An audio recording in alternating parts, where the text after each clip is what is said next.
Some say a salary is a drug your employer gives you to forget your dreams. I almost forgot my dreams when I was still working a 9 to 5.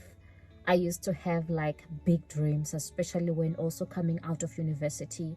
And then the moment I came out of university, I started getting my first salary, second salary.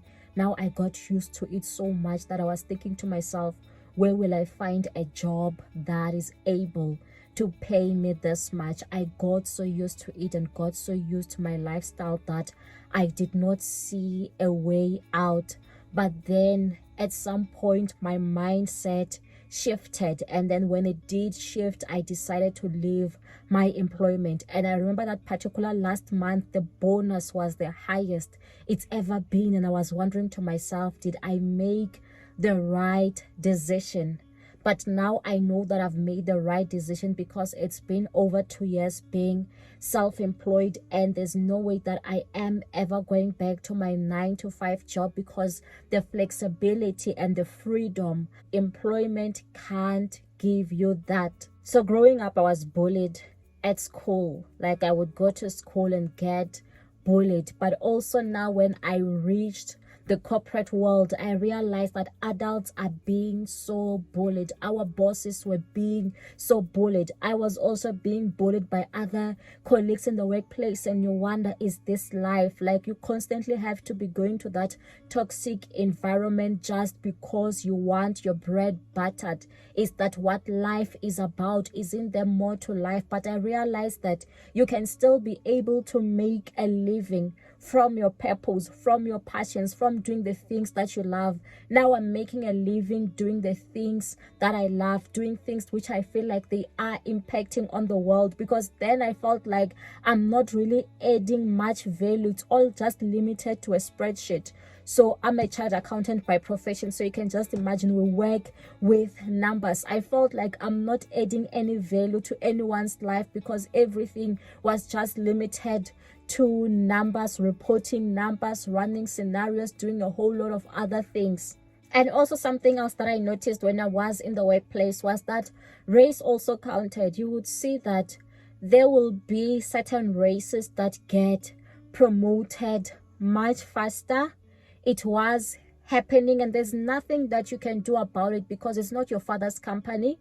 You're not owning the company. Yes, you might have a few shares, but you're not really controlling. You don't really have a say in terms of what happens or whom they appoint. So you get to notice or realize a lot of inequality, a lot of unfairness that you can't do anything about. But when you are running your own thing, you can decide if there's opportunities that you are going to take up or you're not going to take up. You can decide how much you are going to settle for, or how much you are charging, or who you are going to be employing into your own organization. And I felt like I'm more on the creative side, because I liked writing, I liked motivating people.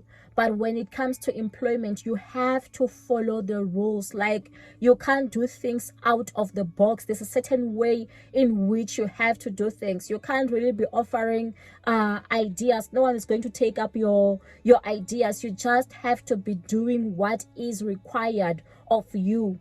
And I also felt like I can't really use up my time optimally, because I'm expected to be at work 9 to 5 every day. You can't be like, I'll be able to do my job in 2 hours. Can I go home so I can pursue my own personal interest, or so that I can be focusing on my side hustle? You can't do that. Even if there's no work, you are expected to show up at work every single day. But I feel like when you are self-employed, you can decide how you allocate your time, so that you can be using every single hour optimally. And also, if you do want to rest, you can be resting. And I also noticed with mates that sometimes I prefer working at night, while during the day I'll be running errands, or during the day I'll be taking up specials like going for certain massages or to a certain spa, or watching my kids play sports, and then do the work in the evening. But when it comes to employment, you can't really do that.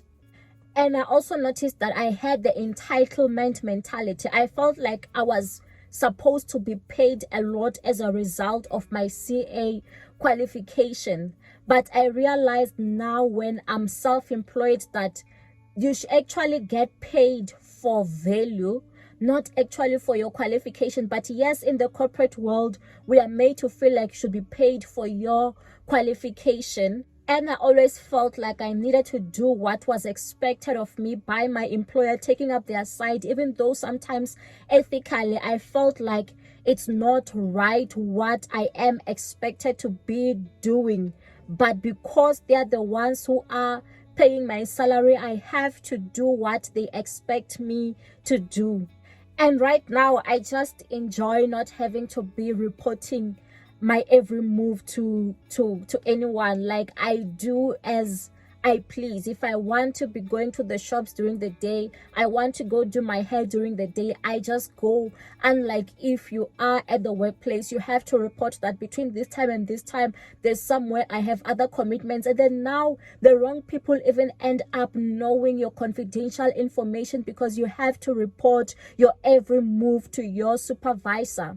And I also noticed that like my every move was monitored when I was in corporate. There's people who are watching how long you take when you go to the bathroom, how long your lunch time is. There's people who are constantly monitoring your every single move. And sometimes what we forget is that it's like you are in a competition. People are busy comparing you, evaluating you against the other employees, so that when it's time for bonuses, they know who to give the bonus to. When it's time for promotions. But now when I'm working just for myself, I don't feel like I have to go through that pressure. When I was still employed, I did not really have much of me time, because remember, there's so much hours that we are spending at work, and then when you come back home you are so tired. And also, if you are trying to pursue your own interest, it means that you have to be doing these things after hours. And if you are having a family and children and husband, it can affect that balance in the family. So I felt like it's just not worth it, because now at least I'm able to focus on my personal interest and still have time for family, and still make sure that I'm not as tired or rest when I need to be resting. So for me right now, I just love the flexibility that comes with the decision that I've taken, but it requires a lot of discipline. And I also feel like it helped me being in corporate, because I got a certain skill set that I wouldn't have gotten if I just straight away became self-employed. So if you like this video, don't forget to hit the subscribe button and also to like the video. Stay blessed.